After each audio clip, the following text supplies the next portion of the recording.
Their defense is a joke. What it really comes down to is I would love to have either of them. They don't have a prayer in their secondary. They have nothing. So you're saying just don't draft Blunt? I'm saying don't draft Blunt. He was unbelievably efficient last year. You know that they use their running backs in the passing game a ton. I'm drafting him tonight. That's Team Huevos.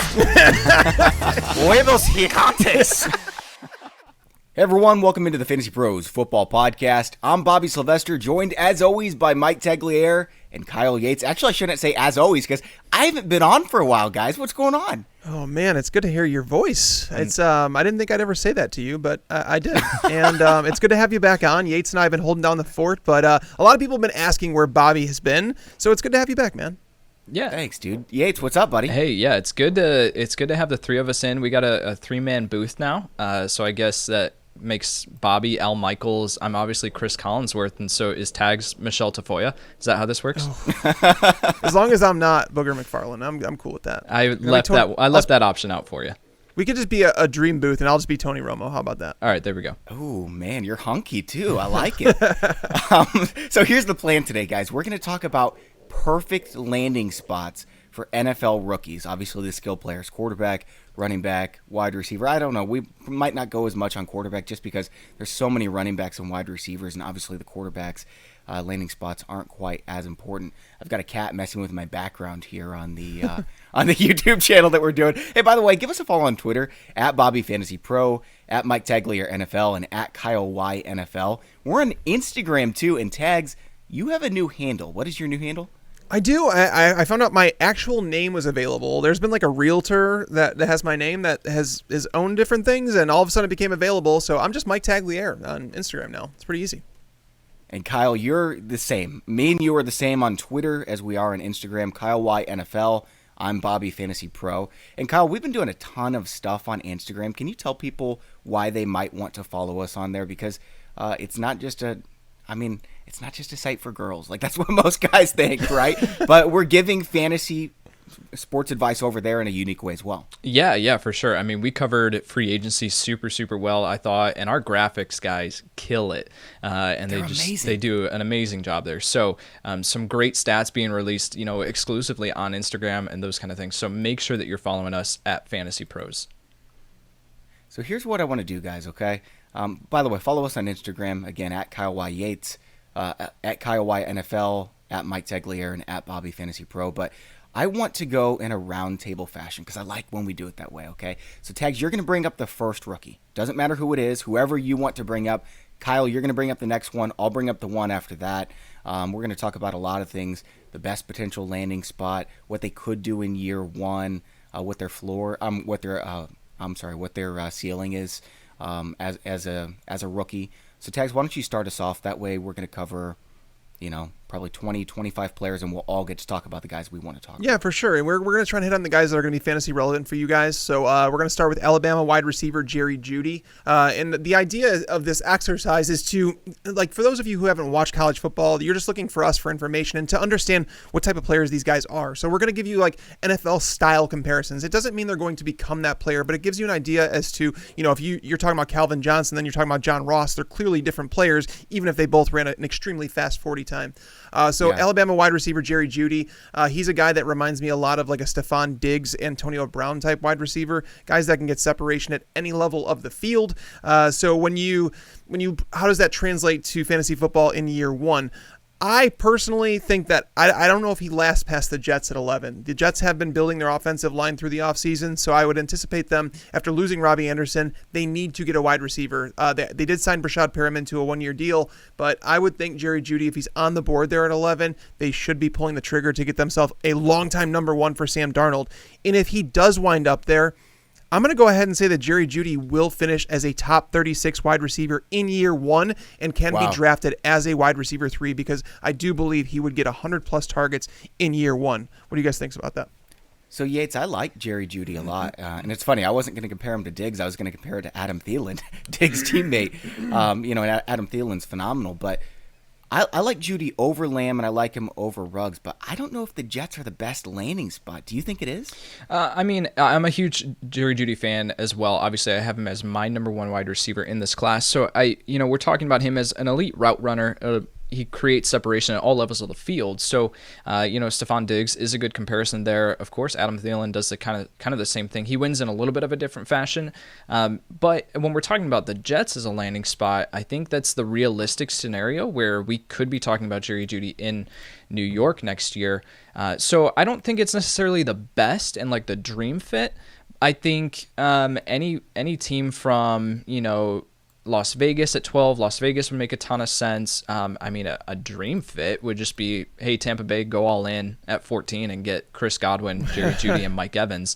That wouldn't necessarily lead to the most fantasy value, but that would just be super fun to watch. So I don't hate the selection of the New York Jets. I think it's the most realistic. But I think he would obviously return fantasy value right away, which is something that we don't necessarily talk about a ton when we're talking about rookie wide receivers. Yep. Yeah, I would agree with that. Yates, who do you want to bring up next? Yeah, so I'll go with Jonathan Taylor, running back out of Wisconsin, 5'10", 226 pounds, and this guy is just a beast. He has carried the ball over 900 times in college and has been someone who has just been steadily rising. He was someone who, was kind of always in that top tier, but after the combine, when he ran a 4.39 40-yard dash at 226 pounds, this was like, okay, validating what we saw on tape that he has elite breakaway speed. And so looking at potential landing spots for him, I think the realistic one, and, hear me out on this one, guys, that I don't know if Derrick Henry is necessarily the long-term answer there in Tennessee. I just don't see them re-signing him, even though they did apply the franchise tag.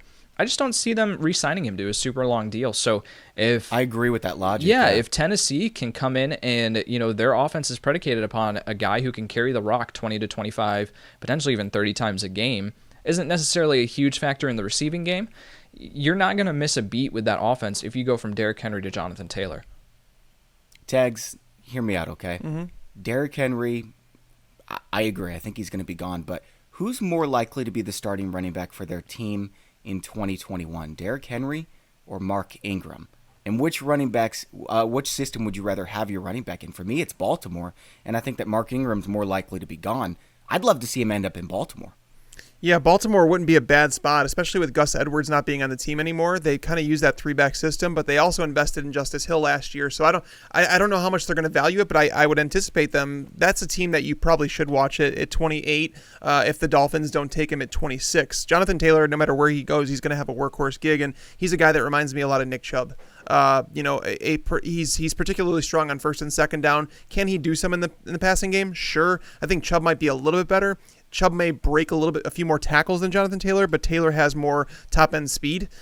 So it's a give and take thing here. He's proven the ability to stand up to a big workhorse load, and whoever drafts him is probably going to take him with the intention of using him a lot in the beginning, because he's known as someone that may be like a one-contract player because he's had a ton, 926 carries during his time at Wisconsin, and that's over just 3 years. This guy's been beaten, used, and abused, so whoever drafts him is going to be using him right now. So the Ravens are a team, the Titans also, those are teams that make a lot of sense for him. So let's say that Jonathan Taylor ends up with the Titans. Okay, he's behind Derrick Henry. Where are we drafting him? Is he like an 11th round pick, Gates?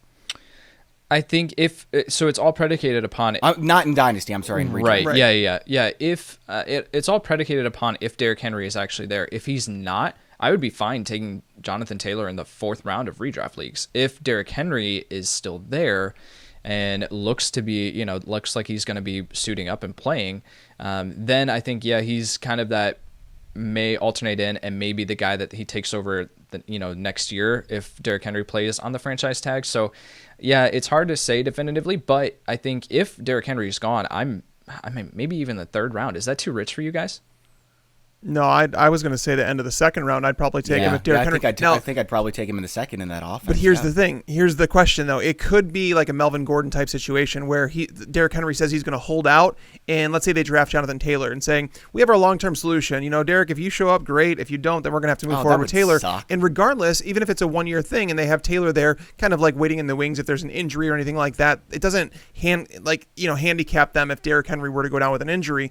But it's almost like he's going to say, I'm going to hold out, and then he comes back to the team in week 6, week 7, kind of like a Melvin Gordon situation, and then it would completely destroy your Jonathan Taylor second-round pick. So it's going to be difficult to select someone like him in the second or third round, just knowing that Derrick Henry can return to the team at any point. So it's an interesting situation, and one I'm guessing we're going to be talking about throughout the offseason, but I don't even know if he makes it down to Tennessee at number 29. Tags, let's say he goes to Tampa Bay, which I think is actually the best potential landing spot for this season, because obviously if he's behind Mark Ingram or splitting touches with Mark Ingram or behind Derrick Henry, he's not going to be as useful in 2020. But if he goes to Tampa Bay with Bruce Arians, all those wide receivers, he's going to be in the red zone a lot. Would you take him in the back end of the first round? No, I wouldn't do that. It's Tom Brady's offense. I don't know how Jonathan Taylor would fit with Tom Brady, to be honest with you, because he's a guy that wants to utilize, and I think Bruce Arians knows this, is that he needs to utilize that wheel route for running backs, get some screens involved in there. And Jonathan Taylor, that's not really his game. He's like a pound it. Like you're going to run it down their throat, and that's what you're going to do. I think there are other running backs in this draft that probably better suit Tampa Bay. So, and honestly, they're not going to take him at number 14 overall, and then he's not going to last until their 14th or 13th pick in the second round. So Sure. I can't see him going there. The teams that I would say in the first round that he potentially could go to, I mean, I don't think he belongs in the Chiefs. I don't think that would be the best idea because they use their running backs a lot in the passing game as well. But I think we talked about those teams, the Dolphins, the Ravens, the Titans. Those are the teams I'd watch. All right, let's stick with the running back position. We're going with DeAndre Swift. Running back out of Georgia is who I'm bringing up. Do you like him, Yates, first of all, better than Taylor in a neutral on a neutral team? I mean, they are literally like almost tied in my rankings, and they're Jonathan Taylor's 1 and DeAndre Swift is 2. For the longest time, it was Swift at 1 and Taylor at 2.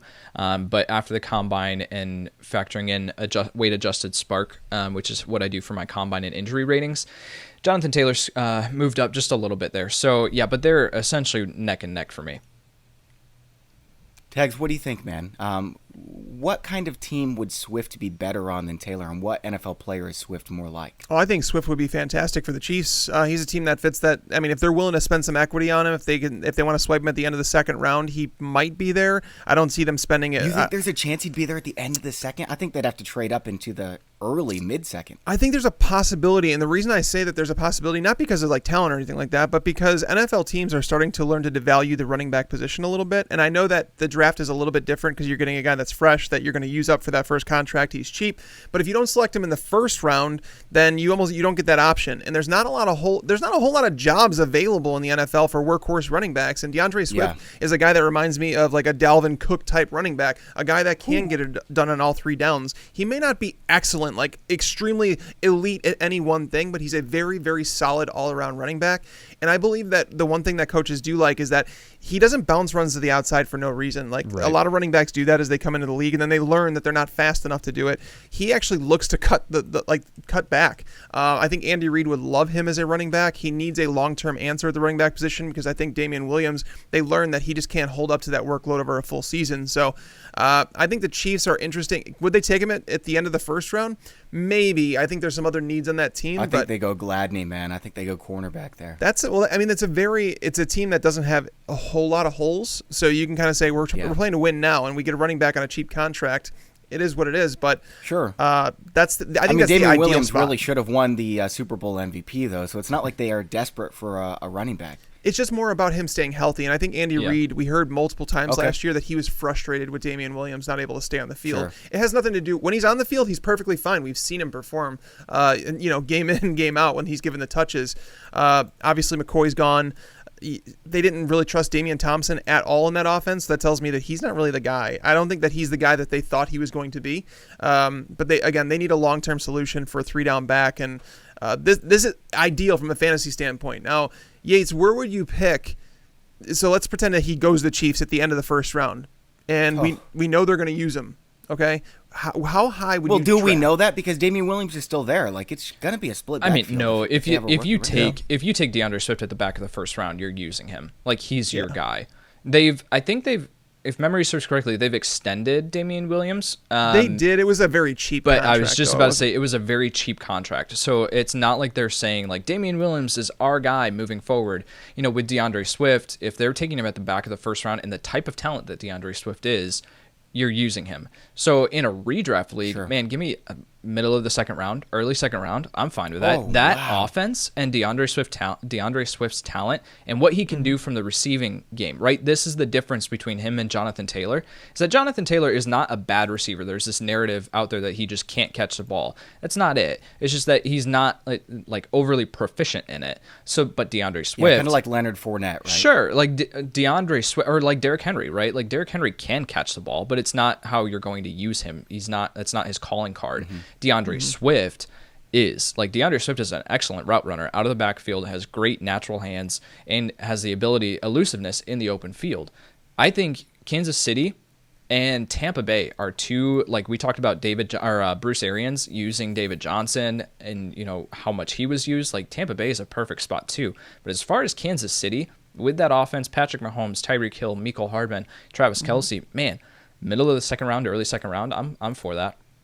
Yeah. Rookie running backs are so tough because you just never know. Like, you're either way under drafting these guys or, it's a major bust, right? Remember how excited people were about Miles Sanders, and then he was cut in a lot of leagues. Yep. Yeah, well, I mean, he was, and that's why I think people are overvaluing him a little bit, because I don't think they realize that Bruce Arians is going to continue to do this. I mean, this is what he does. Or not Bruce Arians, Doug Peterson. This is what he does with offenses. He does not use one running back, and I know that he did down the stretch, and I think it came down to he needed a wide receiver, and Miles Sanders was able to play that receiver role. All the running backs were hurt. I think it was a unique situation, and I'm interested to see what they do in that backfield, because they do have Boston Scott. They have Miles Sanders. Are they going to bring in another running back in the draft? Because it is a class that you should be able to get a decent running back later. Or maybe they just go out and get Devonta Freeman or something. He's still out there. Yeah. I mean, it's possible. It's really possible. Let's move along. Tags, who are you going with? Probably CeeDee Lamb? I'll stick with running backs. I'm going to go Clyde Edwards-Hilaire. I mean, this is my guy. Bringing him up over Dobbins, huh? This Hilaire belongs on the Chiefs. I mean, forget this DeAndre Swift on the Chiefs thing. That's not happening. It's Hilaire in the third round, and it is going to be amazing. I thought Edwards-Hilaire could go to the Falcons. I thought that was a perfect landing spot, and it's not to say that it still can't happen. Todd Gurley signed a 1-year deal, but at the same time, I'm just shocked to see the Falcons say, we're not willing to pay salary to Devonta Freeman. I thought it was them saying, we just don't want to carry a big salary at the running back position. We don't need to. And then they let him go, and then they grab another guy that's dealt with injuries the last couple of years, and then Todd Gurley. And, I mean, Gurley's going to be fantastic. If he's on the field, he's going to be fantastic in that offense. They use their running backs a lot in the passing game. But in terms of like Clyde Edwards-Hilaire and what he brings, the reason I like him so much and why I've teeter-tottered with him and Jonathan Taylor and DeAndre Swift is because I believe he's a better fit for today's NFL. You want your running back to be able to catch passes out of the backfield. I truly believe that Clyde Edwards-Hilaire is the type of running back that can catch 80 balls out of the backfield. Yep. Doug Martin, Ray Rice. That's the comparison I have for him. He's that mighty mouse of a player. He's extremely elusive. So many people talk about he didn't break enough tackles at LSU. When you have a player who's as elusive as Edwards-Hilaire is, he doesn't need to break tackles. And he's just, when I watch him, I can't help but say he is a difference maker. He will create yards that other guys will not. So I like him an awful lot. My dream scenario was him going to the Falcons. Obviously, Gurley, they're, kind of dumbs down my interest. But if he goes to the Bucs, if he goes to the Chiefs, I'm going to be all over him because he is more talented than Ronald Jones. If he goes to the Chiefs, he is more talented than Damian Williams. I don't think he doesn't quite fit the mold of what Andy Reid typically does. I think another running back, we could talk, Zach Moss is a guy. Zach Moss out of Utah reminds me so much of Kareem Hunt. And I think he's being undervalued in this draft class. Oh, I'm not very high on Zach Moss. Yates, you break the tie. Where do you stand on Moss? I love man? Moss. I've got him as like my RB8. Oh, you don't want to hear my rating on Zach Moss. It's way down there. It's not Why? good. Yeah, baby. Let's go. Eat it, Tag. But it's because... I'm like screaming in the mic. Sorry, everyone. So it's because for Zach Moss, it's not a talent thing for me. I think he has the talent and he has the intangibles. It's because of top-end athleticism and injury concerns. Like, Zach Moss is a bruiser, and he plays like he's got, like it's his last down, which is a trait that, so like Chris Carson. Chris Carson's right? Always Yeah. That's how he runs. That's a really good comparison as far as like mentality, right? So with Zach Moss, but he's injured all the time. And so that's super concerning for me. I have him all the way down at 18, RB 18. I am very, very hesitant on guys that have lengthy injury histories in college. I think for me, it's just going to be, hey, I'm hands off with these guys. From a dynasty perspective, it's like, okay, other people can mess around with that. I'm good. I'll go with another player who has like a similar talent level, but yet can be on the field. All right, so let's say that Edwards-Hilaire goes to the Dolphins. A team that doesn't have a clear-cut running back. Jordan Howard says, nice "Excuse me." Was playing, but like Jordan Howard's not. He's not. He's with not with no offensive line. What's he going to get? Like 2 yards per carry? He was smart though. He signed at the beginning of free agency, and I think a lot of players are going to start to realize that these free agent deals, like if you don't get out in front of it, you're going to sit out there until after the draft. Seriously. Especially if you're someone like Jordan Howard. Yes. I think that was a good call. Well, here's the thing. Brett Coleman posted this on Twitter yesterday. Okay, I love this. So you guys know Joe Burrow said that Hilaire was the best player he's ever played with, and he's played with Chase Young, Joey Bosa, Nick Bosa, Michael Thomas, Zeke, Jamar Chase, Terry McLaurin, Denzel Ward, Marshawn Lattimore, Devin White, Jamar Chase. Yeah. I mean, that's saying something. And he said that he's easily the best athlete on the team, no question. And I know his 40 time at 4.6, it wasn't like exciting to a lot of people, but he's a guy that plays in a box. He could play in a phone booth and do well, make guys miss. I love him as a player. I really do. And I'm standing by that, and I've gone through it, and I'm like, yeah, he is smaller in that, but when you watch him, he's so damn good. Is he your RB1? I've gone back and forth, and landing spot's going to determine that. Oh, you're crazy. No, I'm serious. Like, if he were to land with a job that I feel like the offense fits him, and like in that, like the Falcons, if he were to have landed there and Gurley wasn't there, yes, I would have put him at my RB1 over someone like Jonathan Taylor, who was maybe tied into Miami or something like that. But again, landing spot, I value landing spot almost more than I do talent when it comes to transitioning to the NFL, because opportunity is everything for these running backs, and we just got to see who's going to get the most opportunity. And Edwards-Hilaire is a guy that could be a bit more consistent because of what he does offer in the passing game. If he was on the Dolphins, Yates, I'd take him in the 4th, 5th round. What about you? Of a redraft league? Yeah, redraft. Yeah, I think so. I think it just depends on how, because I don't think Jordan Howard's going to go away as far as like, you know, I agree. They didn't bring him in just to be a bench warmer. So I think that it limits Clyde Edwards-Hilaire's overall upside, but he could be a perfect complement to Jordan Howard with his pass catching ability. Tags was alluding to it, like Clyde Edwards-Hilaire might have some of the best hands in this class. So yeah, for him to be a compliment there to Jordan Howard, I think it limits his overall fantasy upside, but 5th round, 6th round, that's probably where I'd pull the trigger. And what about the Bucs if he goes to the Bucs? Because that, when I talked about Tom Brady and the fact that what he uses in their wheel routes and looking to use his running backs a whole lot in the passing game. He'd be a perfect fit. fit. And Ronald Jones, they don't know if he's the guy, so it's like, why not add a guy that it's like, say, hey, we know this guy's talented. So it's like, if we have a good 1-2 punch, great. Yeah, well, it depends on where they draft Hilaire. Like, if they're drafting him in the 2nd round, then giddy up. If they're drafting him in the 3rd or 4th round, then it's like, is he going to play over Jones? I'll take him in the 8th. I'll take a chance. Yeah, my only concern there would be Bruce Arians really, really values the pass protection, and that's been the whole thing with Ronald Jones, is that he's been a liability. Yeah. And I'm not necessarily to the point of calling Clyde Edwards-Hilaire a liability in pass protection, but I don't think it's his overall like strength, because at LSU they were saying like, hey, go get out of the backfield. Like, you're so good in the receiving game, just get out of the backfield. And at his size, he's not going to stop a blitzing Mike linebacker. So I think that would be the only concern that I would have with him in Tampa Bay, but otherwise I think he'd be a perfect fit as that receiving option. All right, Yates, who are you going with next? Yeah, so I'll actually go with Henry Ruggs here, a wide receiver out of Alabama, and as far as like a play style comp, it's Tyreek Hill. And oh man, you're in this camp, huh? So I am a big fan of Henry Ruggs because of what he brings to the table with his speed. Obviously, a 4.27 40 at the combine. This is a guy who has blazing speed and can take a slant to the house, can be a deep threat, just get open at all levels of the field.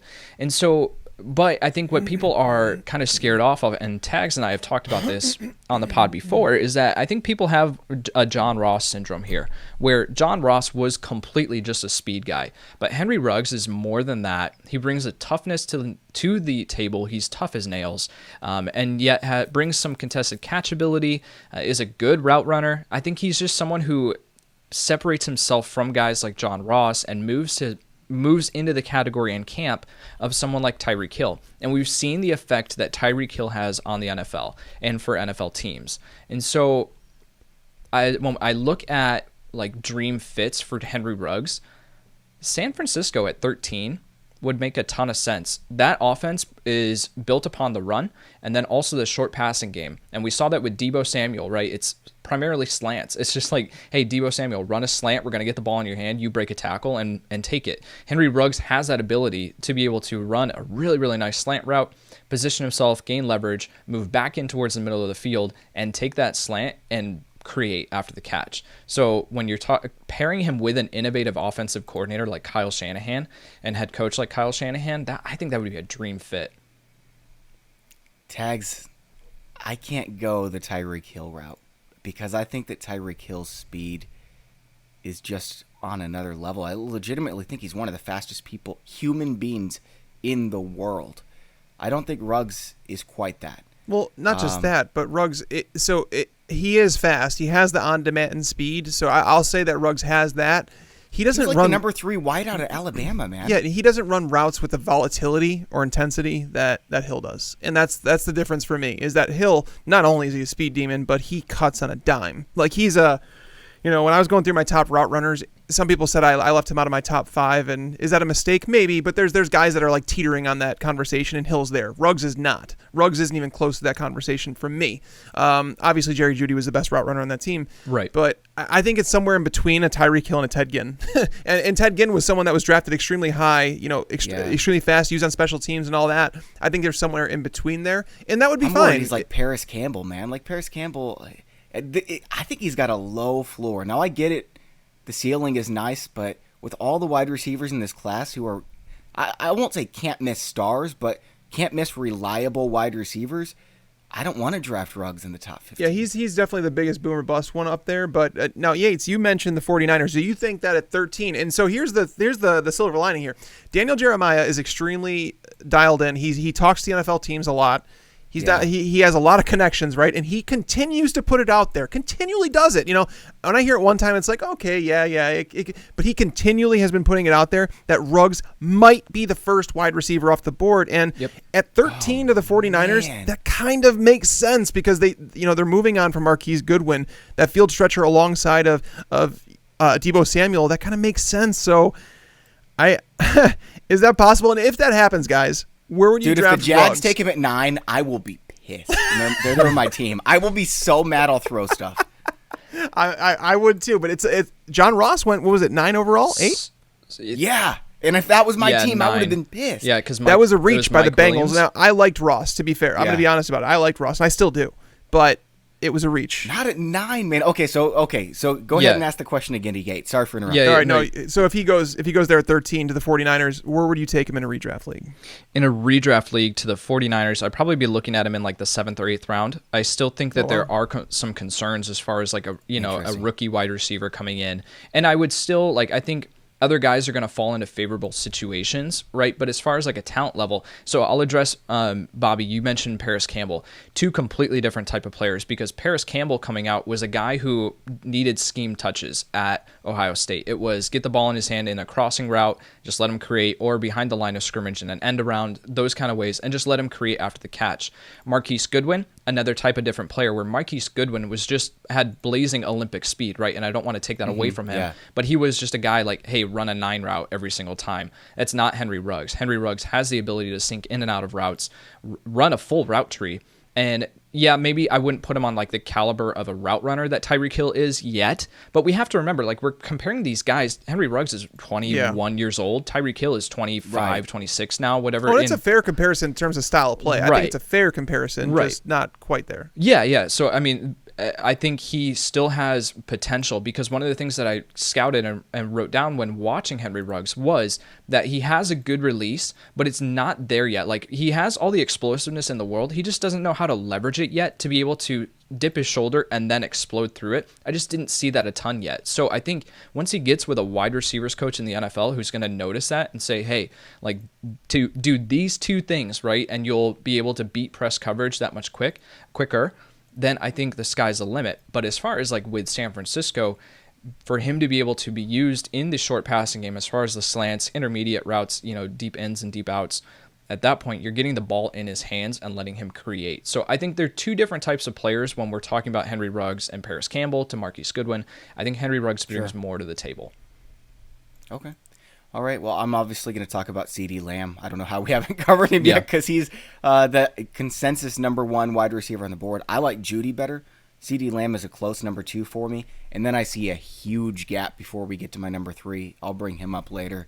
I think it's going to surprise some people. But CeeDee Lamb, Tags, where does he belong?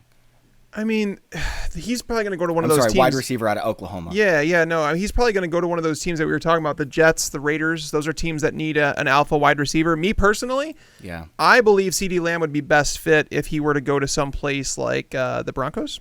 And I say that because I don't believe that he should start as a number 1.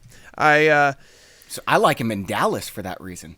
I mean, Dallas, that would be kind of ridiculous. It's like overkill, right? It's almost like if you were to put him or Jerry Jeudy in Atlanta. And we talked about that in the podcast, because Atlanta has locked up an edge rusher in free agency, and it's like if they want to go, if Jeudy falls to them or CeeDee Lamb falls to them, do the Falcons just say, you know what, screw it, we're going to have 3 guys out there that can destroy you, and is it overkill? Because you're going to be capped basically in what they can do, because there's only so many targets to go around. Or what if Philly trades up from 21? Let's say Lamb's still on the board at 16, 17. That's what I did. He did Hubby, that. I'm not kidding. In our mock draft that we did with Daniel Kelly, I think, I actually did that. I traded up with my Eagles and traded up to get CeeDee Lamb because it made a whole lot of sense, and he wasn't going to get past a few of the teams in that range. So CeeDee Lamb, I believe he's best suited as a number 2 to start his career. Can he develop into a number 1? Sure. But I think Yates and I are on the same page, aren't we, Yates? Yeah, I'm right there with you. I think there are still. I think CeeDee Lamb brings so much to the table as far as like he has the best hands in this class, I believe. Then he has insane contested catch ability. Then he's an elite ball tracker down the field. His ability to adjust to the ball while it's in the air is unparalleled in this class. But then I'm taking Tyler Johnson in both of those, hands and adjusting to the ball in the air over Lamb.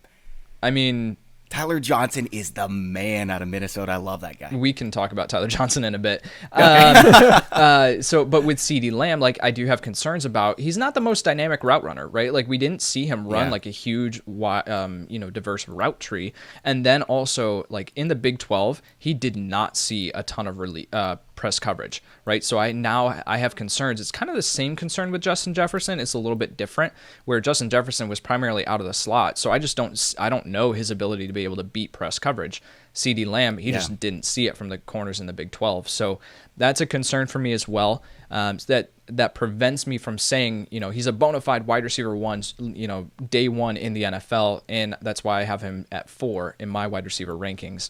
Those concerns. But as far as what else he brings to the table, man, he's so good. Tags, who is he in the NFL? Who is CeeDee Lamb? I mean, he's not DeAndre Hopkins, but I understand why people want to comp him to Hopkins. That's the type of player he is. He doesn't have elite separating skills. Like, people talk about Hopkins, and they were mad when I left him off my top 5 route runners. I love DeAndre Hopkins as a wide receiver because he does things that some other people can't do. But they don't have elite separating skills. They're not top-notch route runners, but they literally, if you throw the ball to them in a 1-1 situation, he's probably going to win it. And that's what CeeDee Lamb does, almost consistently, but we don't know, as Yates said, going from the where he was playing college football at in Oklahoma to the pros, it's going to be a big jump for him, and that's why I'm saying I would prefer him to be latched on. If he goes to Cortland Sutton, the 1A and then him 1B or whatever, it's kind of like DeAndre Hopkins when he came into the NFL. He was the 1B to Andre Johnson. Yeah. And it really worked out. So I think that's the best path for Lamb. But if he falls into a situation where he's asked to be that alpha wide receiver right away, and he's going to see top tier cornerbacks, he might have a difficult time adjusting to the league. So pay attention to the landing spot for him. Okay, so let's say Ruggs goes to San Francisco, Jeudy goes to the Jets, Lamb goes to Denver. Who are you taking first in a redraft league, Tags? Jeudy. Who are you taking first in a dynasty league? I'm taking Jeudy. I mean, I'm taking Jeudy 1 overall in a dynasty. I'm kind of on board. I'm okay with that, but it depends on the running backs and where they land. Like if you get Jonathan Taylor in a dream scenario, if you get some of these guys in a dream scenario, it's like you can consider that. But if someone wanted to take Jeudy at 101 in a dynasty format, I have zero problem. And by the way, that's not a dynasty startup. That's a dynasty rookie draft. Just want to clarify. Same question to you, Yates. I'm assuming you would take Ruggs over Jeudy and Lamb in that scenario? No, I would not. Actually, I would take Jeudy still because Judy's going to see the good. The amount of targets that would dictate, like Tag said, putting him in. I wouldn't be surprised if he finishes as a wide receiver, 3 or higher. That's kind of the same range for me, and I would still put Jeudy above Henry Ruggs. Judy's my number 1 rated wide receiver, but I still like Henry Ruggs for who he is and what he can bring to an NFL offense. Yeah. So a lot of people have been asking me like where I've been and stuff. Like, dude, do you still work for Fantasy Pros? Yeah, man, I've been doing like 20 podcasts a week. It's just a baseball podcast. If you do fantasy baseball, you're thinking about doing fantasy baseball, check out the Fantasy Pros baseball podcast. I host it. Dan Harris does a leading off podcast as well, and he comes on all the time. You guys know Dan. He's a lot of fun. We have all the top experts, just like the Fantasy Pros football podcast. We have all the top experts from the fantasy baseball industry on, and lots of fun conversation. Don't tell anyone, but it's kind of my number 1 sport. I love baseball. So if you're a fantasy baseball guy, check out the Fantasy Pros baseball podcast. Tags, let's move on to you at number 3. Number 3, I mean, I don't want to jump all over, but so let's just we'll stick with the wide receiver here. Let's go with Justin Jefferson. This is someone Is he your number 4? That Yates, well, it's kind of, it all depends on landing spot because I have Jerry Jeudy, I have Lamb, I have Jalen Reagor depending, and I also have Justin Jefferson right in that conversation. Those are my Higgins top isn't 4. in the combo for you. What's that?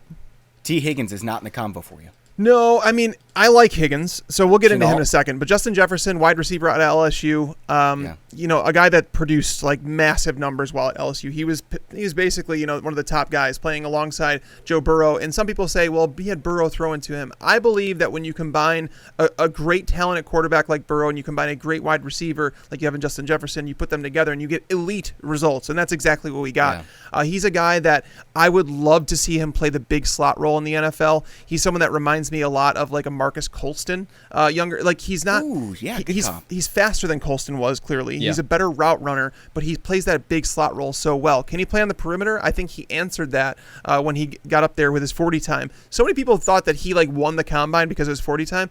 I'm not one. I actually liked him. I didn't find a problem with Justin Jefferson's speed, but now he's starting to get first round buzz, and I would absolutely love him to go to the New Orleans Saints because I do think he fits that big slot role so well. I know they just signed Emmanuel Sanders, but it could be a Tudor situation. Emmanuel Sanders can play both on the perimeter and in the slot, and I think it could be vice versa with all 3 of those wide receivers, Michael Thomas, Jefferson, and Sanders, because let's be real, Traquan Smith hasn't turned into the player that I think they hoped he would have, and Ted Ginn is just done. This is a team that's trying to win right now, and Jefferson has experience in the big stage. He's done extremely well with an accurate passer. Going from Joe Burrow to Drew Brees wouldn't be such a bad thing, and if he goes to New Orleans, I would say that he's someone you take a flyer on as like a wide receiver 4, wide receiver 5 in drafts, and you're going to find out what you have right away. Sure. Yeah, I like that fit a lot. Yates, what do you think? Yeah, I think, my feelings on Justin Jefferson, if people have been listening to the podcast, are quite clear. I'm a huge fan of him. I actually just released a player profile video on him just the other day, which you can find at youtube.com/fantasypros. So Justin Jefferson is one of my favorite wide receivers in this class for a lot of the same reasons that Tags mentioned. The only question with New Orleans is going to be, is he there at 24, right? We go to the Eagles at 21. Oh, you think he might be gone before that? Absolutely. I think Justin Jefferson at 21 to the Eagles makes a ton of sense. They need a slot role with Nelson Aguilar moving on. That would be an immediate upgrade. But then the Vikings just traded away Stephon Diggs. You plug and play Justin Jefferson in, where you can move him into the slot frequently like they did with Diggs, and play that kind of, you saw Adam Thielen and Stephon Diggs rotate in and out of the slot frequently. Man, just do the same thing with Justin Jefferson. What if Justin Jefferson on the Eagles, Vikings, or Saints? What's better, Yates? From a fantasy perspective? Yeah, fantasy perspective in 2020 redraft. I think Eagles. I think Eagles are going to be the team that would give him the biggest outlook, biggest ceiling for fantasy football. Because the Vikings throw like 15 times a game, right? I'm taking the Eagles too. Right. That's what they want to be. It's just going to be a question of if they're going to be able to do that. So, he wouldn't have the competition for targets in Minnesota that he would for in Philadelphia with guys like Zach Ertz, Dallas Goedert, Alshon if he's still there, Deshaun Jackson. You still have some of these wide receivers there, but plug and play Justin Jefferson would be in Philly would be a great option for fantasy football. And I think, Tags, do you agree Philly's the best landing spot over Minnesota and New Orleans? Well, I would probably say New Orleans, but here's the thing. If he goes to the Eagles, I think there's a silver lining here is that I believe they might cut Alshon Jeffrey if that were to happen, because with the new CBA, they can eat the cap number that it would take to cut him over this season and next season, so it's not as much as a burden. So if they were able to land someone like him, I could absolutely see them moving on from Jeffrey, and then I would absolutely say that Philadelphia is the place for him to be. Sure. All right, Yates, let's get your next one, buddy. Yeah, so I'm going to go down the list a little bit here, and that's Keyshawn Vaughn, a running back out of Vanderbilt. This is a guy who I have all the way up at RB4 for me. So if that gives you any indication of how much I'm a fan of his. So he's 5'9", 214 pounds. He's a guy who displayed great vision behind a terrible offensive line last year. And there are a couple other backs in this class who could have that same kind of claim.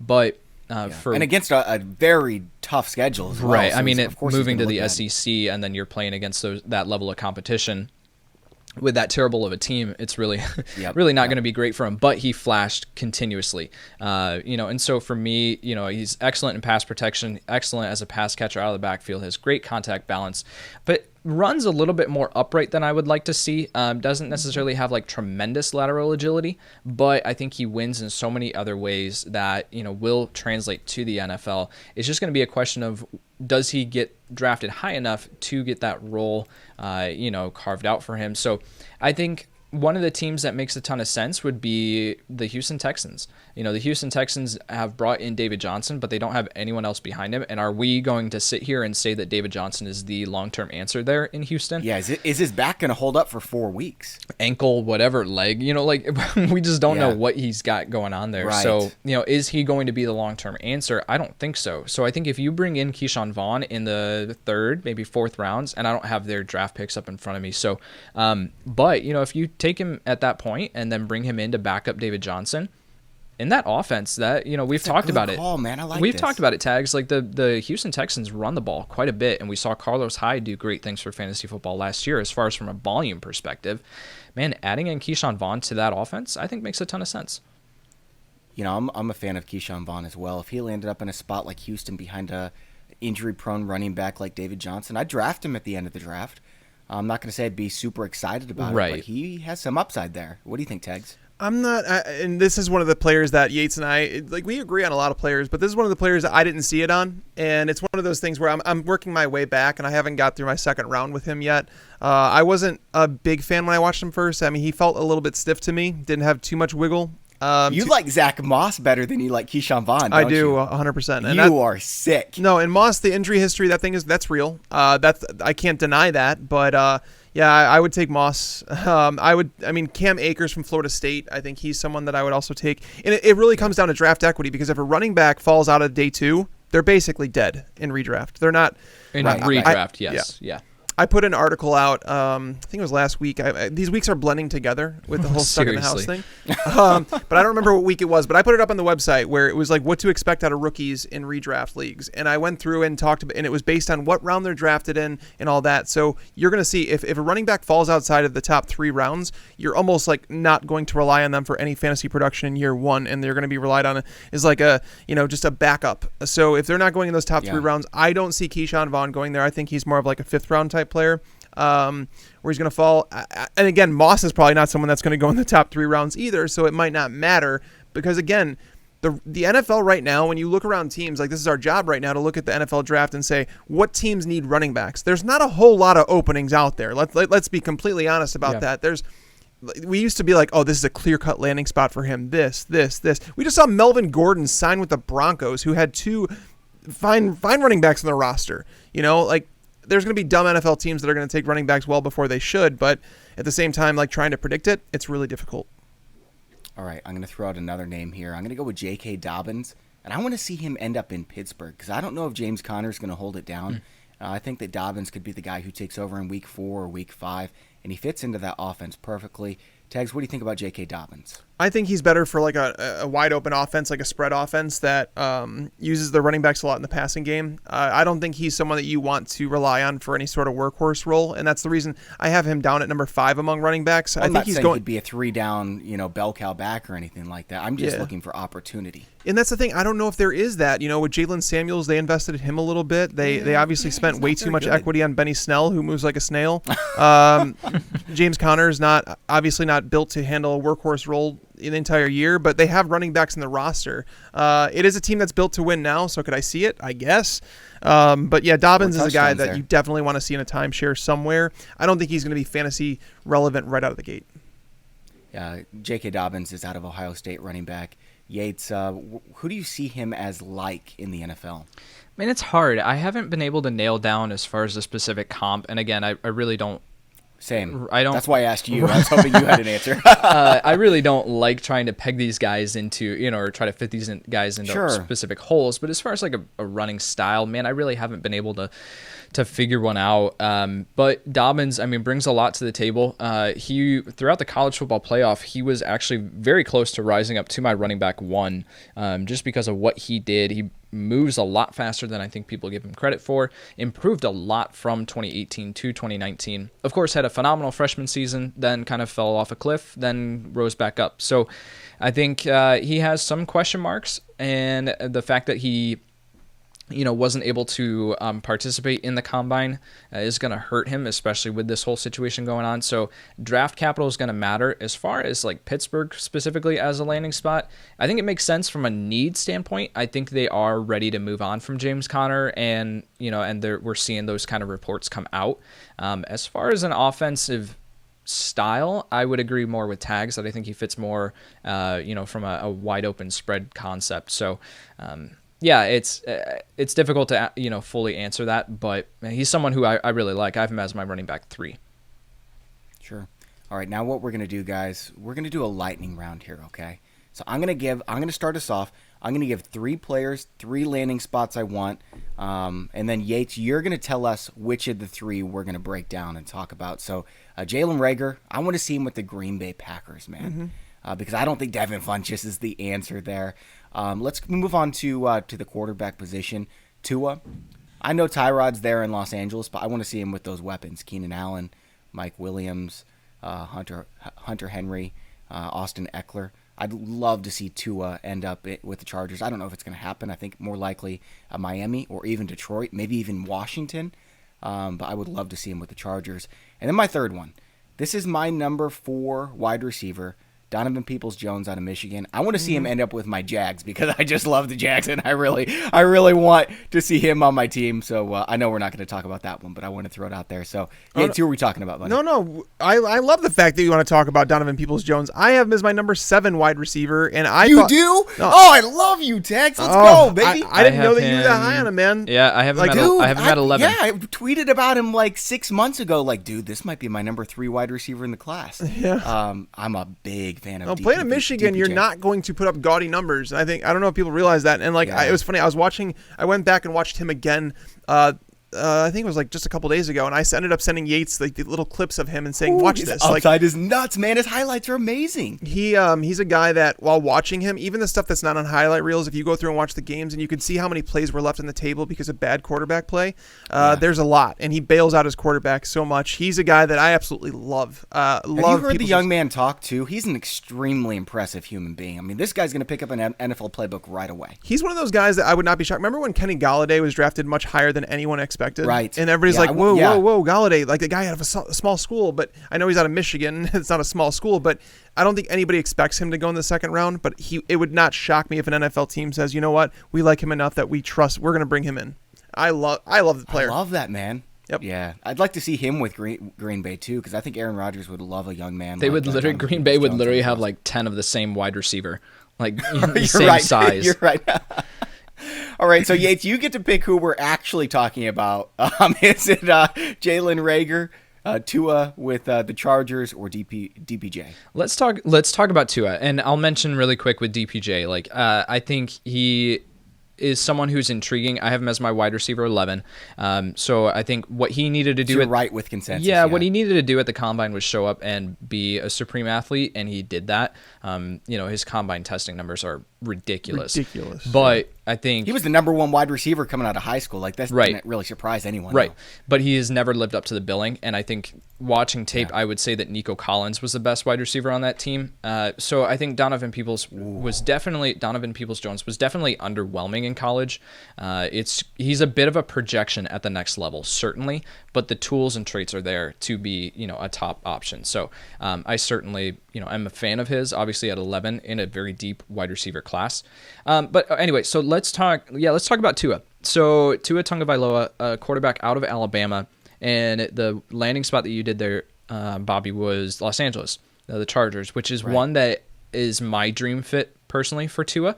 I think from an offensive perspective, and just style and playbook, it makes a ton of sense. The weapons there, I think, would be an upgrade for them. I wasn't necessarily a huge Phillip Rivers fan last year, so I think that adding in guys Mike Williams, and the Keenan Allen specifically would benefit greatly. As far as from a redraft perspective, you really want to try to stay away. You can't draft him in a non-super flex. Right. You really want to try to stay away from rookie quarterbacks in redraft leagues, especially in one quarterback leagues, like you mentioned, Bobby. So, but as far as from an offensive perspective, unless they're run heavy into it. Yeah, exactly. Like Kyler. Last year Kyler was someone who we could all see landing in as a top 8 option, top 10 option at the quarterback position. So Tua, I think, brings some mobility to the table, but he's not going to be someone who runs for or rushes for over 400 yards a season. So, but as far as from a fit, Tua to the Chargers makes a ton of sense. All right, and I just want to clarify, Tua is the quarterback out of Alabama, Jalen Reagor, wide receiver out of TCU, and Donovan Peoples-Jones played up there in Michigan, where the offense just sucked, but he's going to be amazing. All right, Tags, lightning round. Give us 3 names. Give us 4 names if you want. All right, let's go. I want to talk about Joe Burrow to the Bengals because I actually believe he's one that might actually have redraft appeal because he's going to go number 1 to the Bengals unless something crazy happens. And then let's go on the board and let's say that T. Higgins goes to the Bears, second round. And interesting. Lastly, Denzel Mims goes to the Packers. Yeah. Where do you have Mims going? You think he sneaks into the first round or is second? After the Combine, there's buzz all over the place that he's going to go late first. I love Mims, man. He's my number 3 wideout. I have him right there at number 9. I don't have him that high. I actually like Quintez Cephas better, but his. Oh wow! He may have to go back and watch the tape if you like him that much. Oh, I'm telling you. I mean, Yates and we talked about him, and we glow over him. His Combine was disappointing for sure. In terms of athletic testing in the 40 time, but the kid can play. Yep. He's not Brian Edwards, baby. He's not Tyler Johnson. He's better. I will fight you on this another show. All right. So where do you have Mims going to the Packers, huh? Yeah. I think that's a team that's got a clear need there. So, I mean, you guys pick out which one would you like to see happen most of those? It's you, Yates. Who do you want to talk about, man? I want to talk about T. Higgins to the Bears because I've not heard that anywhere. I haven't thought about that for a second, but it is really intriguing to me. So let's talk about that, Tags. Do they need a wideout, though? They do. Yeah. Gabriel's gone unless you think Riley Ridley's going to walk in and play a full-time role. Or Javon because Miller is only coming on the field in 3 wide receiver sets. So it's the question of okay, sorry, go ahead. Yeah, it's the question of does T. Higgins have the speed to stretch the field? Well, that's the thing. He's not he doesn't have Taylor Gabriel speed. He's not a low 4.3 guy, but he does stretch the field. He varies speeds extremely well, and he can play a possession style role if you kind of want him to. Adjust to the ball really well. His ball tracking. He is the best ball tracker in this draft. He makes it look simple. And that's the reason I like him so much as a prospect is because there's guys out there that they do great things, and you're like, wow, but they don't make it look as easy as Higgins does. When Higgins is tracking a deep ball, he just makes it look easy. The ball, he's a natural is the best way to describe it. He's not a complete route runner yet, instinctual, and he's going to take some time to develop. He needs to become a better route runner. But if there's one thing that I know he could do right out of the gate, it's stretch the field. Would you rather see the Bears go with KJ Hamler at that point or T. Higgins? I don't know if they're. I don't. T for I don't know if they me, need to go with Hamler, just considering the player that he's going to be and how he should be used, because they use Tariq Cohen in a similar way. I like Hamler, but knowing that he should be a primarily like a more, I'll say not full time, but he should be a slot guy most of the time, and that Anthony Miller is their slot. You kind of have to look at teams like that, like the Bears. They have Miller, who I don't. Can he play on the perimeter? Yeah, he did at Memphis, but the Bears haven't used him in that role, so clearly Matt Nagy doesn't like it. You look at teams like the Raiders, who need a wide receiver, but they have Hunter Renfrow playing the slot. He's a slot only, and you have to like almost cross off guys that are slot only when you talk about KJ Hamler. So it's an interesting name to bring up, because if he gets with a coordinator that kind of knows how to move him around, it could be very, very interesting. Because I do like Imagine Hamler. if he ends up with Tampa Bay, and then Tom Brady can use him kind of like he used James White. They could do that. I mean, as a slot. But they're using Godwin in the slot a lot, that big slot role. So I don't. Yeah. It's tough. All right, why don't you go ahead and talk about Joe Burrow tags, and then we'll move on to Yates for his lightning round. I like Burrow a lot. I mean, I think people forget, even in the beginning of last year, people were using Andy Dalton as a streamer to begin the year, and that was without A.J. Green. And then he lost John Ross, and he was still able to be streamed in some decent matchups. So it's like now all of a sudden you bring in Burrow. They're going to get Jonah Williams back, their last year's first-round pick. It's almost like they have another first-round pick that people are forgetting about, because Jonah Williams didn't play last year due to injury. They're trying to they're trying to build the offensive line a little bit. Zach Taylor had a rough go, and there was no way he was going to succeed with the team that he had in 2019. But again, there was production to be had out of this offense. They have Joe Mixon. They have A.J. Green coming back on the tag, or if they don't work out a long-term deal. Tyler Boyd has proven to be one of the better slot receivers in the NFL in a possession-style role. Tate's good depth, too. They've got a ton. And John Ross stretches the field. Like, you have to, like, it's picking your poison with this team, because Mixon is a value everywhere in the field. You have Ross, who's a field stretcher, whether you like it or not. You do have to shade a safety his way, because he'll beat anybody in man-to-man. And then you put A.J. Green out there, and it's like, are we going to leave him in man coverage? And then it's like, are we going to stick a linebacker on Tyler Boyd? No, you're not going to do that. So Burrow can run too. Let's not forget that he does run, and it's one of the things that's great about him. But it's also terrible, because he puts himself in harm's way so much. Like, the guy has zero Andrew Fs Luck given. runs. Aaron Rodgers runs. I know, but he also slides like 5 yards before the guy gets to him. Yeah, that's Burrow the difference. Legitimately takes hits. Like, the guy, like, he's too smart to keep doing that in the NFL. I would think he was too smart to be doing it in college, because the guy, I mean, he was having a great season, but I saw him take some bad hits. There's a hit against. I think it's Ole Miss. I want to say it's Ole Miss. I could be wrong. Or Auburn. It's Auburn. No. There was multiple hits in that Auburn game. Yes, but there's one along the sideline that he gets his clock cleaned. Yep. And then I'm not even kidding. Yates. It was like a play or two later. It was almost like the same thing breaking down, and instead of just running out of bounds sooner, he did like a spin move to come back to the inside of the field. He didn't get hit, but at the same time, I'm glad you saw the same thing I did, because he didn't get hit that next time. But I'm like, oh man, this guy is playing with fire, and he continually does it. Yeah. All right, Yates. Let's move on to your lightning round. Who do you have for us? I want to talk about Antonio Gandy-Golden out of Liberty. The upside guy. Yes, Antonio Gandy-Golden, 6'4", 223 pounds, out of Liberty University, a Division I FBS school. He's not necessarily someone who possesses like great route running ability. Again, we have to keep in mind, and Tags brought this up at the beginning, when we're talking about John Ross and Calvin Johnson, like, two different completely wide receivers. So. Completely different. That was the way that I want to phrase that. So with Antonio Gandy-Golden, though, not necessarily the greatest route runner, doesn't possess elite agility or athleticism, but yet, man, his hands, he has a contested catch ability. And we had Waldman on this podcast, man, this is 2 months ago now. And when we were talking about Antonio Gandy-Golden, he brought up A.J. Green. And I was thinking Dwayne Bowe. I about lost Dwayne it. Bowe? Yeah, somewhere over Dwayne Bowe. When he said AJ Green, I about lost it, because that was the exact same player that I saw when watching Antonio Gandy-Golden. Now, I think AJ Green, of course, was more polished coming out of college, didn't have this huge, competition level jump. But man, Antonio Gandy-Golden, the things that he does, I know that not everyone listening to this podcast has time to sit down and watch the tape. That's what we're here for, to bring that to you.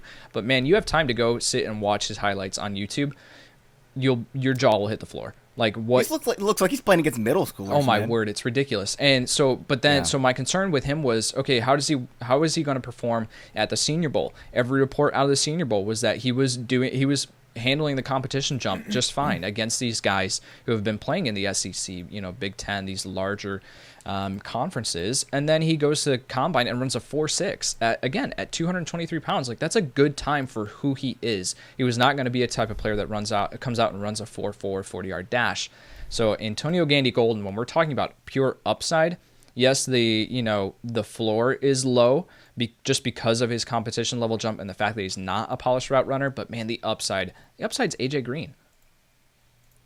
Man, all right, what do you think, Tags? I mean, he's one of those players where it's like Donovan Peoples-Jones, right? Where we like these guys, and it's like how are they going to transition and where are they going to be drafted? Because again, draft equity means a lot, especially for a wide receiver. Because if you're drafted in the 5th round, it's going to take you a bit to climb that depth chart. Someone like J.J. Arcega-Whiteside was considered a great red zone presence last year, and then he ended up going the 2nd round. And it's like, okay, well, he's going to get more opportunities than we thought. But then we realized, okay, he's just a red zone guy right now, but he wasn't even that. Gandy-Golden, I do like. I worry about some versatility because I think he's perimeter only, and he maybe started out as like a red zone presence that they use because I do believe he can win in the red zone. It all comes down to opportunity with him, where Peoples-Jones, these guys can fall in the draft and they fall to the 4th or 5th round, then they're not going to get opportunity right away. But if he's, again, I can see both of those guys going on day 2. And if they do, they're going to get more opportunity. So I do like Gandy-Golden. I have him as my number 11 wide receiver. I could make the case for him to be number 10. So he's in that range where it's like we have the elite, right? Like Jerry Jeudy's elite, where I really it almost doesn't matter where he goes in a way because the guy's going to get targeted. He's an elite performer, and then like we slowly work our way down the tiers. And Gandy-Golden is in a tier where it's like, okay, landing spot's going to make a whole lot to him. Kind of like guys like Peoples-Jones. I think Mims to an extent. I think it depends on where he lands. But by the way, Denzel Mims, I wanted to mention out of Baylor. He reminds me. Do you guys get the feeling of like someone like a Michael Gallup? Like could be a solid number 2 in the NFL. Yep. Out of the gate. Yep. I think. Man, I love Denzel. I already said he's my wide receiver 3. I don't think there's any chance this guy fails. Like after Lamb and Jeudy, he's as safe as it gets. I don't know if I'm there yet. I don't think he's as polished of a route runner to be all the way up at 3 for me. I have him at 13. So he's someone who I like in that like wide receiver 2 for an NFL team. Could he get to the point of being a wide receiver 1? Sure. He has the size, athleticism, like he tested off the charts. Yeah. So yeah, he can certainly get there, but what I'm doing and when I'm watching back through these guys in colleges, I'm scouting who they are as prospects now, and then saying, and then once they get into the NFL, then we can do projections and we can say what they can be. So for me, Denzel Mims down at 13, but yeah, he's someone who I still like. Mims was my Justin Jefferson. Like Yates you loved Justin Jefferson before the combine, and then he exceeded expectations, and you were like, okay, now I'm all in. Denzel Mims, I was super high on him before the combine. Now I'm all in. Let's see here. I'm going to give a couple other names that we skipped over. Cam Akers is number 6 consensus in fantasy football rookie rankings. I'd like to see him with the Los Angeles Rams. Shenault a lot of people had him in the mid-first before all the injury issues or whatever. Where would you like to see him land, Tags? I'm not big on Shenault, so it's really tough for me to say. I remember watching him. He can break a play to the house. He can take a play to the house, man. He can. He reminds me a lot of Cordarrelle Patterson in a way. Ooh, that's not a great comp. Well, to be fair, I agree with it. It's not a nice thing to say. Yeah, when Patterson came into the NFL, I don't think the NFL was kind of ready for a player like that. Right. And then, like as time has gone on, there's more and more coordinators who are getting a little bit more creative, and you need a creative offensive coordinator to make him work. There is no way. I don't think that there's a situation where he falls into where I'd say he's draftable in a redraft format. Honestly. Yeah. All right, let's see here. There were a couple other names that we didn't touch on. I already mentioned Tyler Johnson. I think he has a lot of upside. Anthony McFarland, where's the best place for him, Yates? I like Atlanta. Zippy little running back? Yeah, I think when we're talking about like upside, Anthony McFarland Jr. out of Maryland needs to be in that conversation. This guy possesses insane athleticism. Yes, he does. He's a jitterbug out on the field. So I think, but he does have the size and I think density, to be able to handle a workload role. But I think he would be best served, and we've seen Atlanta utilize, the two running back committees if they choose not to address, running back early on. Anthony McFarland could be there in the 5th round where they pull the trigger and utilize him alongside Todd Gurley, just like they did with Devontae Freeman and Tevin Coleman. Let's be real. The Redskins are going to draft him because don't have. They're apparently they're apparently picking up a bunch of mediocre running backs and then just saying that we're going to pay a bunch of running. I think they have 6 or 7 running backs in their depth chart six or now. 7, and it's the equivalent Anthony of the Bears. McFarland's not mediocre. It's the equivalent of the Bears holding 8 tight ends on the roster right now. Yeah, pretty much. Yeah. Yeah. All right. I'm going to say Jalen Hurts to the Patriots would be wonderful. Extremely accurate quarterback, can run. They don't really have the greatest weapons, but fitting in Bill Belichick's scheme, I wouldn't be surprised at all if that's who the Patriots end up going with at quarterback. And then final question, guys. Can I jump in really quick? I don't do it. I don't think Jalen Hurts is the best fit for New England personally. I just don't see that happening. Where I think Jalen Hurts. You're going with Fromm, aren't you? I'm going with Jake Fromm. Because we're talking about I like that one too. Yeah, we're talking about a quarterback who can quickly diagnose the defense and get the ball out quick. That's what Tom Brady was for a long time. And again, I'm not comparing Jake Fromm to Tom Brady, but Jake Fromm's going to be there in the 2nd or 3rd round. He's a high character player, a leader. He comes right in, and you don't skip a beat there. And Belichick likes to draft guys who have been starters for a long time, and it's not like he had much help either. Down there in Georgia. Yeah. The offense this past year was a bunch of sophomore and rookie wide receivers. So there was a lot of just miscommunications that's to be expected with those kind of guys. So, but yeah, Jake Fromm to New England makes a ton of sense. That's a good one. I still think they're waiting on I still think they're waiting on Andy Dalton to get released. I think that's what they're waiting on. They don't have cap space. That's the thing. I don't know how they would sign Andy Dalton. I don't think Dalton's going to get anything. But I mean look tags, they have more than $1 million. Yeah, man. The tags they have under $2 million. Someone's going to sign him for $6-7 million to be a high-end backup. But the cap numbers are so they can make room. Yeah, they're. I agree with that. They can manipulate. Knowing Bill Belichick, he might just cut his best defensive player to make room. He doesn't care. Final question: give me the best landing spot for any tight end. I want an answer from both of you guys. Yates, you're first. Gross. I put you guys on the. Let me. Who is your number 1 tight end? Because you can ask 5 different guys. Yep, they're all different. They're going to give you 5 different answers. Yep. Because I've got 7 tight ends with a 3rd round grade and nobody higher. Yeah, I'm not a huge fan of taking a tight end in this class before the middle of the 2nd round. Adam Troutman graded out the highest for me, tight end out of Dayton. Yeah. But again, we're talking about a competition level jump there. Bryson Hopkins is literally right there with him. Yep. Tight end out of Purdue. Yep, tight end out of Purdue. So I think Bryson Hopkins has a chance to be the most fantasy relevant tight end this next year, but I wouldn't be banking on it. Who could use a tight end right away? I think we could see. I think Hopkins the Bengals. Yeah. Yeah, they have so many weapons though. I know, but I don't think I'm problem. drafting any rookie tight end in any redraft league. No doubt about it this year. No, I wouldn't do that. If the Patriots went out and got Albert O. I'm not even going to try to pronounce his name. Sorry, everyone. If they went out and got Albert O. in the 2nd round, well, actually, they traded their 2nd round pick. But if they trade up for him in the 2nd round, then I'll start paying attention because he could be amazing in the right offense. And he has to be in the right scheme with the right coach who's going to motivate him. But if nothing like that happens, I think the most polished quarterback, and a lot of people don't even have him in their top 5, but I really love Harrison Bryant out of Florida Atlantic. He's not a flashy athlete or anything, but I could see him contributing right away. Cole Kmet is a guy that he's going to probably play right away because he can actually block. Yeah, because he can block. Right. Yeah, and he's kind of smart in terms of his football IQ. He's someone that I guess could land somewhere, but we know better than to rely on rookie tight ends. Even the great TJ Hawkinson that nobody could miss on last year proved to be a complete bust outside of one game. Remember in week 1 when everyone was doing victory laps? Oh, man? people were spending I told you to draft TJ Hawkinson. Yeah, and then that didn't really work out. Yeah. He was actually one of the most inefficient tight ends of all time. In terms of my data where I go back to, he was one of the most inefficient tight ends ever last year.